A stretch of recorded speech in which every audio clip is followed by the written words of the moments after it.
Today, inshallah, we're going to be doing something, it is potentially controversial, but inshallah, we're going to navigate this through without any controversy. It's a very sensitive topic, but it is a topic that needs to be discussed. We just finished the 10th of Muharram, the fasting that we have done, and throughout the last week or two, we talked about the blessings of the 10th of Muharram from our Ahl Sunnah tradition. I purposely delayed bringing the controversial stuff till we are finished with this time frame. And today I wanted to touch briefly upon the issue of the controversy on this date. As most of us are aware, and the next generation is becoming aware, and there's no point hiding this, the 10th of Muharram is a very disputed date amongst the two strands of Islam. We, the people who follow the Sunnah, Ahl Sunnah, we consider this a day of ibadah, a day of fasting, a day of rituals. The other non-Sunni movement, they take this as a day of mourning, as a day of importance because the grandson of the Prophet ﷺ was massacred on this day. Now, I've given a long talk about the incident of Karbala. Today, I wanted to touch briefly about another contentious issue, and that is the persona or the figure of Yazid ibn Muawiyah. Yazid ibn Muawiyah. How do we view this person, this Khalifa? Because he was a Khalifa of the Umayyads. What is our position about Yazid ibn Muawiyah? So let us begin by setting up the stage. Who is Yazid ibn Muawiyah? He is, of course, the Khalifa that was given power by his father Muawiyah. Muawiyah is a young Sahabi. By young Sahabi, I mean he saw the Prophet as a teenager. He is not to the level of Abu Bakr, Umar, Uthman, Ali radiallahu anhu. He's not of the Ashra Mubashara. The Sahaba are many categories. Ibn Hajar has 10 categories. The last batch of them, those who embraced Islam at the conquest of Mecca. That's the last batch. And that is Muawiyah radiallahu anhu. So he is a Sahabi. Because he is a Sahabi, so we have a theological belief about him that he would never do something against Islam intentionally. He would never intentionally want to, astaghfirullah, lie about the Prophet or something like this. So he comes under the general rubric of Sahaba. When he became the Khalifa, he decided to put his son Yazid as a nominator. He's going to put his son Yazid. And as you know, this transformed the Khilafah from a shura to a dynasty. So this was a very historic, by historic I don't mean positive and negative. Historic means something important happened that changed the course of history. He decided to put his son Yazid in charge. Many of the senior companions during Muawiyah radiallahu anhu's lifetime objected to this. They did not give the oath of allegiance, including Abdullah ibn Umar, including Abdurrahman ibn Abi Bakr, including Abdullah ibn Zubayr. These are all sons of the senior Sahaba. They refused to give the oath of allegiance to Yazid when Muawiyah was alive. Soon as Muawiyah passed away, Ibn Zubayr, as you're aware also, he broke away. He established his own caliphate. And Hussain as well marched to Karbala and wanted to fight against Yazid. Yazid sent his forces and Hussain radiallahu anhu was killed. A very, very huge tragedy. No Muslim is happy at the massacre of Karbala. No Muslim defends the death of Hussain radiallahu anhu. Our hearts are grieved and sad that the Ummah of the Prophet surrounded the grandson of the Prophet. Members of the Ummah surrounded the grandson of the Prophet, laid siege to women and children, including the grandson, including the great-grandsons of Fatima and granddaughters of Fatima are in that caravan, and eventually massacred many dozens of men, and all of the women were taken prisoner and then eventually set free and sent back to Medina. It is a tragedy according to all interpretations of Islam. The question, what is the role of Yazid in this tragedy? And how much blame does he have? So we began by saying that Yazid ibn Muawiyah is not a companion. That's the first point. Hence, he didn't see the Prophet. He was born after the Prophet. Hence, there is no theological status given to the children of the Sahaba. It's a very important point. The children of the Sahaba are completely normal. Some are good, some are bad. Doesn't matter. In fact, FYI, you can look up the books of history. The main general that was involved in the massacre of Karbala was one of the sons of Sa'd ibn Abi Waqqas. Big tragedy. He's not a companion. The son of Sa'd ibn Abi Waqqas, Umar ibn Sa'd ibn Abi Waqqas, was actually the general who was besieging Hussain radiallahu anhu. the children of the Sahaba are not special status. Some are good and some are other than this. So Yazid is a child of somebody who saw the Prophet ﷺ. It doesn't give him any special privilege. Now also, of the things about Yazid as well, is that a number of things happened in his khilafah that compounded his notoriety in history. Not just this. Al-Dhahabi mentions his khilafah began, he was only khalifa for 2.5 years, very short period of time, barely 3 years. In those 3 years, 3 tragedies, one after the other, each one of which is a huge tragedy. Imagine happening in one caliphate, in one reign. His khilafah begins with the massacre of who? Hussein. That's how his khilafah begins. And it ends with the army, his army surrounding Mecca, throwing catapults and destroying the Kaaba because Ibn Zubayr rebelled against him. Ibn Zubayr had his caliphate. And in the middle was the massacre of the people of Madinah. SubhanAllah. Yani for those who don't know all of these sordid details, you can listen to a lecture of mine online. It's a very generic title on purpose. It is called Some Incidents in the First Year of the Hijrah. That's the title of my video lecture. Some Incidents in the First Year of the Hijrah. You can find that online. You will find this entire episode. And the reason I say this is because we need to know our religion is divine, our history is human. Our religion is divine, our history is human. And having a khilafah and having political independence, there's a lot of perks, a lot of positives. But just because we have political independence doesn't mean we're going to be Jannah on earth, everything will be rosy. No.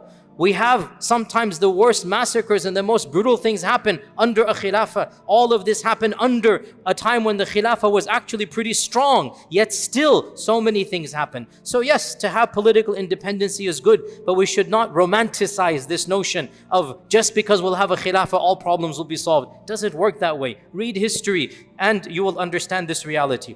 In the first century of the Hijrah, in this time frame, 3 things happened. The massacre of Hussein radiyallahu an, the plunder of Madinah, which was a very brutal plunder. 3 days and 3 nights, the forces of Yazid were killing and looting and raping and pillaging the entire city of Medina. And then after that, the army goes to Mecca and wants to fight Ibn Zubayr, and they throw catapults against the Kaaba. And the only reason they stop, Yazid passes away, dies, the news comes to the army, so the army cannot continue. That's why they go back, and Ibn Zubayr is given a respite of another few years, so he remains in Mecca as another potential rival for many, many years, until finally he is brutally killed by Hajjaj ibn Yusuf, and that is, I also spoke about that in another lecture that I have given. So another point we need to know that Yazid's time frame, as Imam al-Dhahabi says, there was no barakah in it.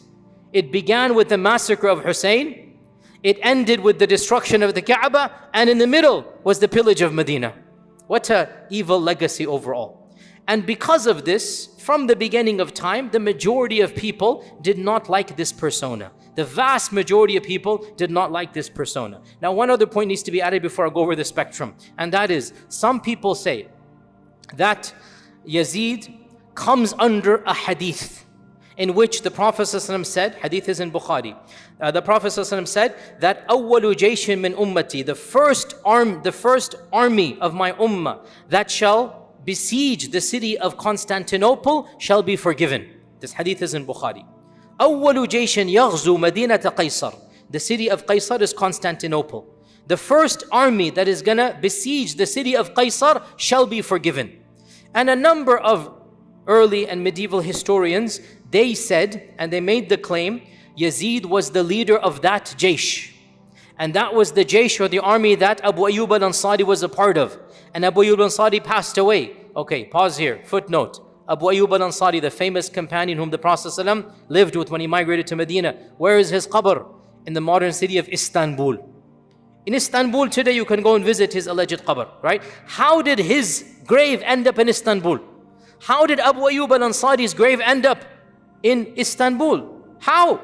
Because he was a part of the army that besieged Constantinople, but they were not successful. Now, the claim is that Abu Ayyub al-Ansari's army was led by Yazid, and therefore Yazid comes under the hadith that the whole army shall be forgiven. And many of the scholars who were sympathetic to the persona of Yazid, they used this hadith.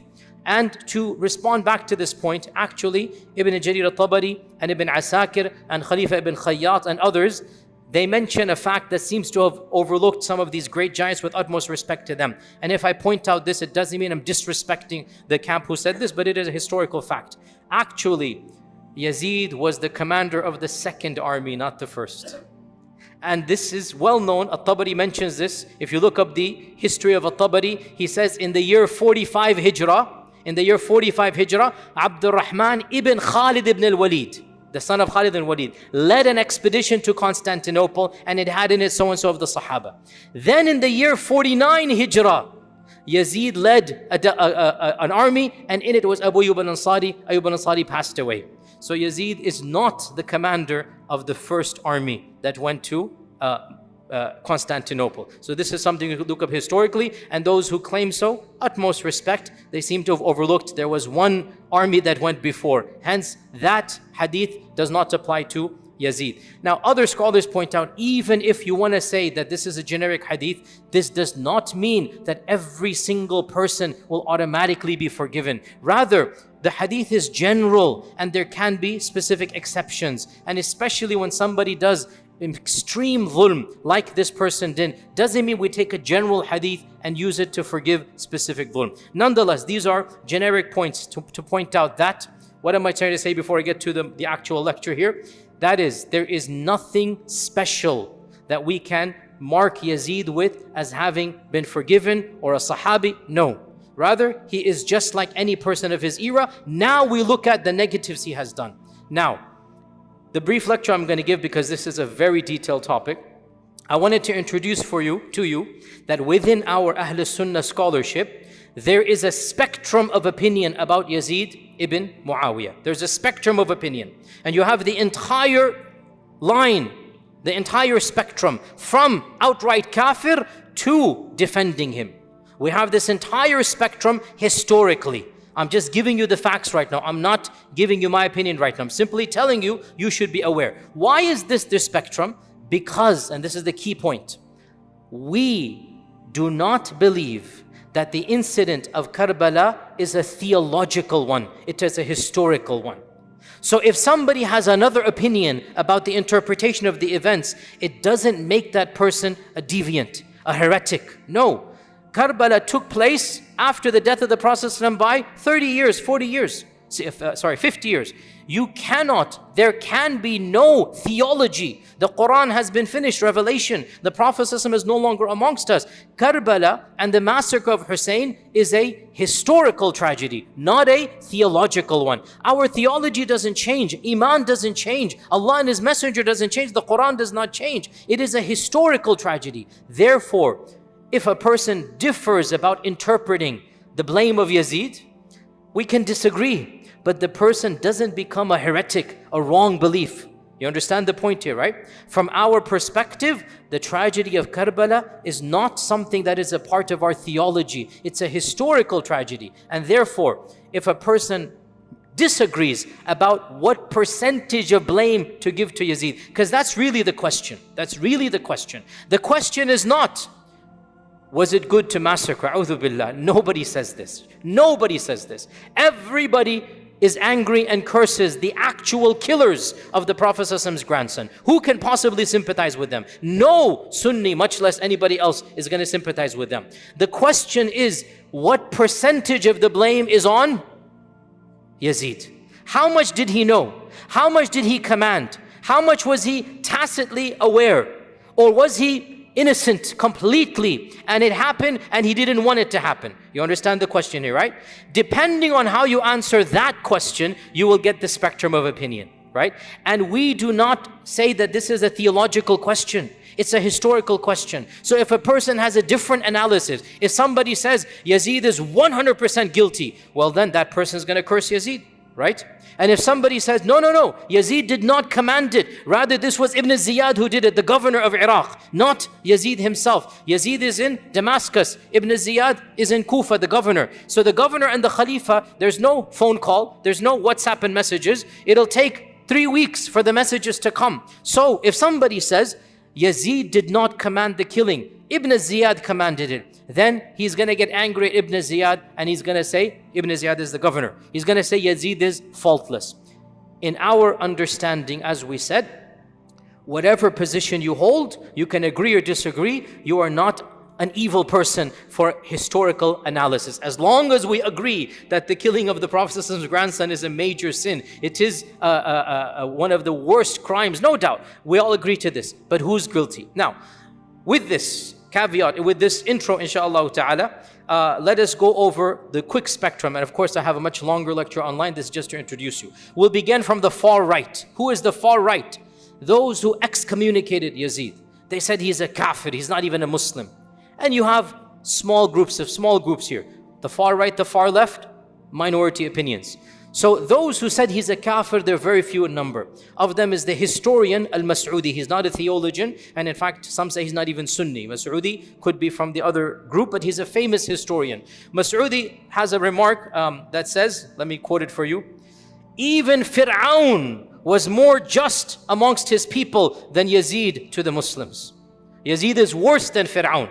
Okay, so he's completely excommunicating him. You have also Ibn Aqil al-Hanbali, consider him to be a non-Muslim. Al-Alusi, the famous Mufassir. Al-Alusi, great scholar of tafsir, mainstream Sunni. He said that the one who killed the grandson of the Prophet ﷺ, it is not possible that he has Iman. Not possible. Just like he said, if somebody threw the Mus'haf on the ground and he knows it's the Mus'haf, are you going to say he's a Muslim? No. So too, the one that intentionally killed, and then he says that Yazid gave the command. So if you believe Yazid gave the command, you believe this, then you are going to go to the position of he's not a Muslim. But this is a small minority opinion.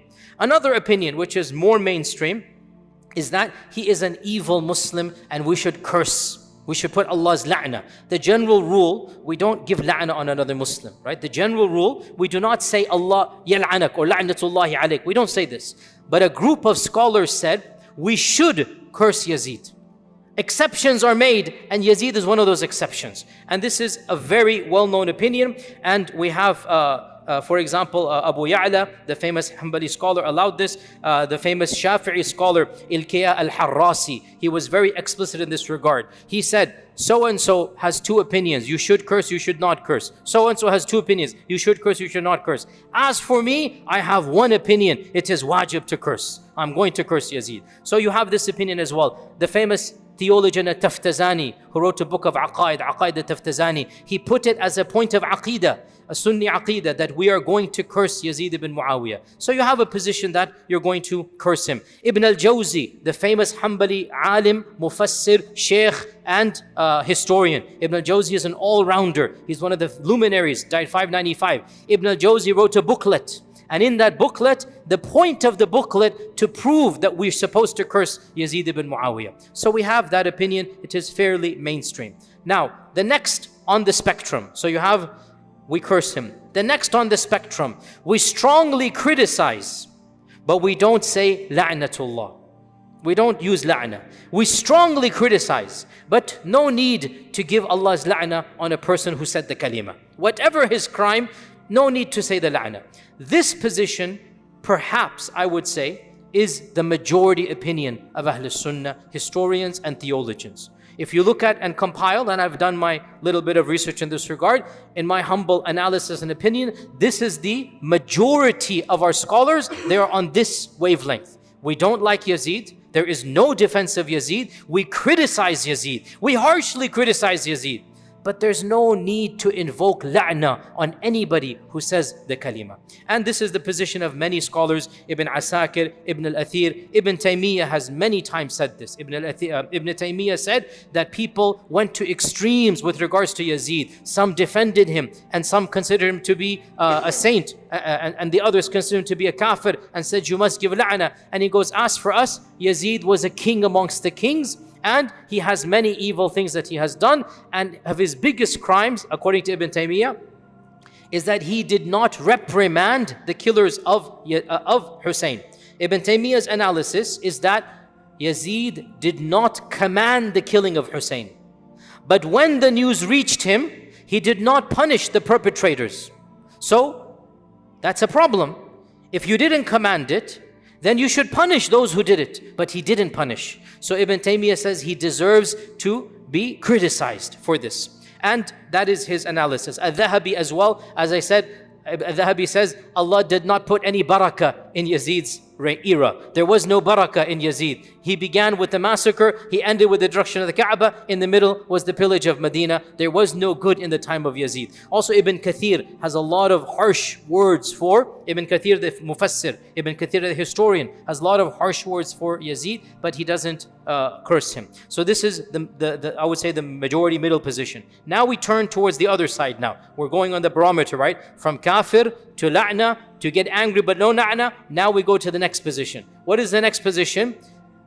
We stay silent, and it is prohibited to give la'na, and maybe even we shouldn't criticize. Maybe we shouldn't criticize.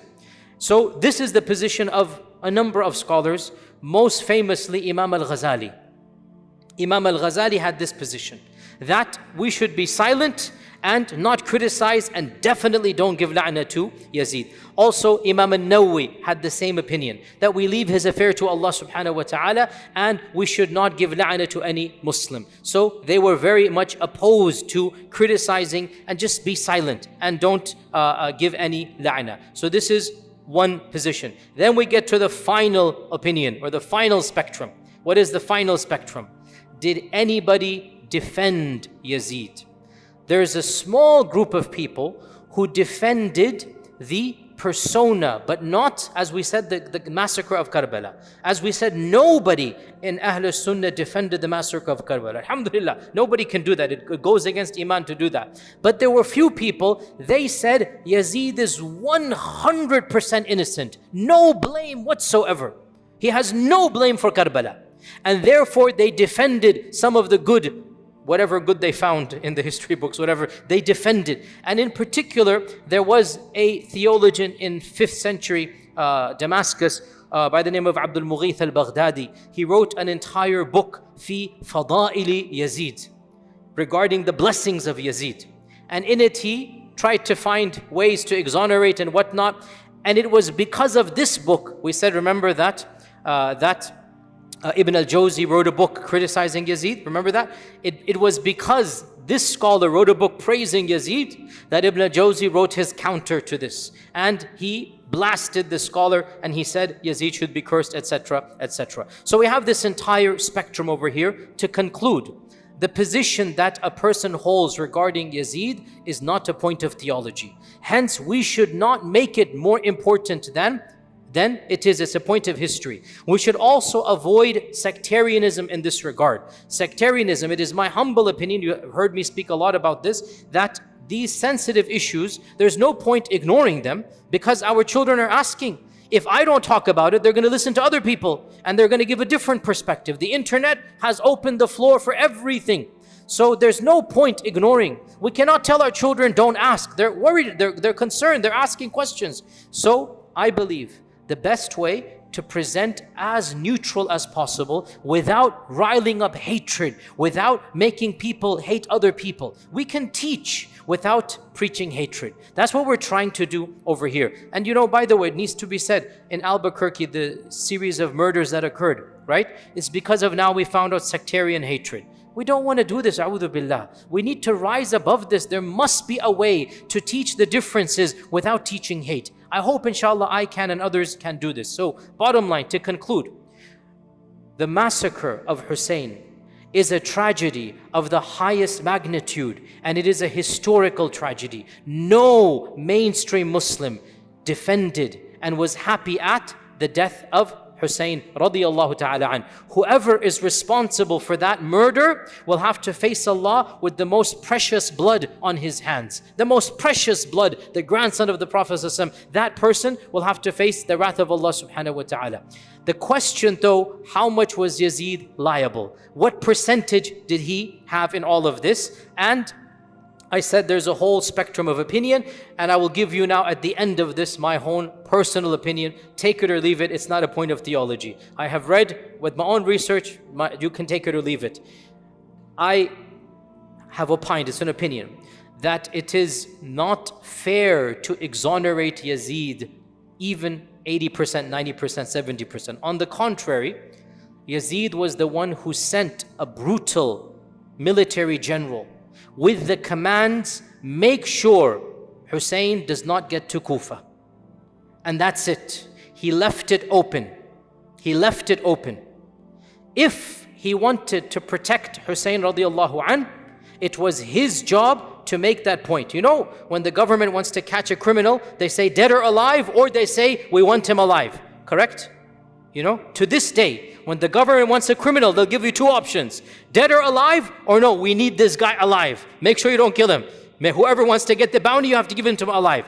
This is the way of the world. Everybody does this. The fact that Yazid was ambiguous is a crime right here. Now, on top of this, the claim that Yazid was not happy at the death of Hussein radiallahu anh, in my opinion, is not correct. Multiple early textbooks mention that he was initially happy. Even Ibn Kathir records this. Also, in my opinion, and this is very gruesome, but I'm sorry to be blunt, you should know this. This is our history, and it's better you hear it from me. The head of Hussein was brought to Damascus, and it was displayed to Yazid in the palace of Yazid. And Yazid poked it with a stick. And one of the Sahaba stood up and in anger said, how dare you poke the face of the grandson of the Prophet ﷺ? I saw the Prophet ﷺ kiss that very face, and here you are poking it. I'm sorry, we have to be clear here. How can this person be defended? I'm not saying you have to give la'na, but there is no question that this is a person who will have to answer to Allah. On top of this, if you know what happened in Madinah and the evils that happened for 3 days and 3 nights at the explicit command of Yazid, and you know that he told them to attack the Kaaba, how can you have any sympathy for such a person? My position is that of Imam Ahmad ibn Hanbal, and with this we conclude. Imam Ahmad ibn Hanbal was asked by his son Salih. His son Salih asked him that, do you narrate hadith from Yazid? He said, how can we narrate from a fasiq? How can we narrate from him? So he said that, so you're saying we don't have any love for Yazid. And Imam Ahmad said, can anybody of Iman have love for the one who commanded what he commanded?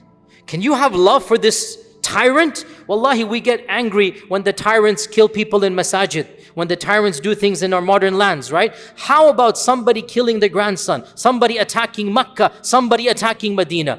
Both holy cities were attacked explicitly at his command. Explicitly. And the attack of Makkah and Medina, no ambiguity. You know, Yazid, okay, I admit he didn't say kill Hussein, but he left it open, and when it happened, he showed happiness. As for Makkah and Medina, there is no ambiguity. He said attack Medina and do as you please for 3 days. He said attack Makkah and get rid of Ibn Zubayr. Khalas, he has made the haram halal. The haram of Makkah and Medina. Why is it called haram? It's sacred. He made it halal. So Imam Ahmad said, how can anybody of Iman love this person? That's what I agree with. Then his son said, so then should we curse him? And Imam Ahmad said, have you ever heard me, my tongue being vulgar and saying, la'natullah, la'natullah? Have you seen this adab from me? That's not my adab. I don't need to do this. We leave his affair to Allah, but there is no love in my heart at all for this person. And what he did, he has to answer to Allah subhanahu wa ta'ala for. And the one who curses, I understand. And the one who follows Imam Ahmad, I personally sympathize. But the one who defends or goes to the other extreme, in my eyes, I don't agree with this. But he doesn't become a heretic. He doesn't become somebody who has a wrong opinion because his analysis is different than my analysis. And with this, inshallah, I hope that I have clarified some points. I know other questions will be raised, but inshallah, maybe we'll answer them in another lecture. And I encourage you to listen to a number of lectures I've given online, and I've given you the references in my library chats. Wa jazakumullah khair. Wassalamu alaikum wa rahmatullahi.